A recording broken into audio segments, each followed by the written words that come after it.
ఎవరైతే యెహోవా కొరకు సహనముతో కనిపెట్టుకుని ఉంటారో దేవుడు వారి చేయి విడిచిపెట్టడండి.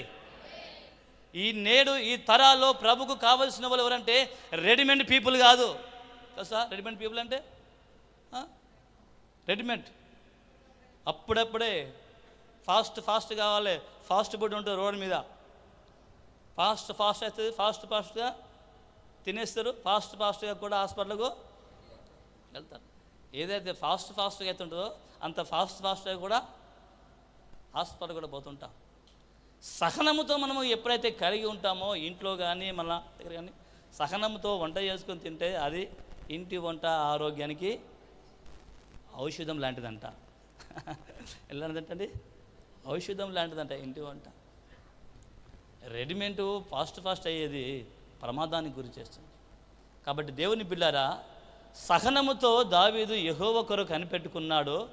అనేకమైన శ్రమలు వచ్చినప్పటికీ, ఇబ్బందులు వచ్చినప్పటికీ, నిందలు వచ్చినప్పటికీ, కరువు వచ్చినప్పటికీ దావీదు దేవుని వదిలిపెట్టలేదు. దావీదు దేవుని చూసిండు.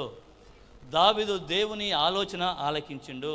దావీదు బ్రతికినంత కాలమంతా కూడా దేవుని పైన ఆధారపడి ఆనుకొని జీవించి అతడు హృదయాంతరంగంతో చెబుతున్న ఒక చక్కటి మాట ఇది: యెహోవా కొరకు నేను సహనముతో కనిపెట్టుకుంటుని.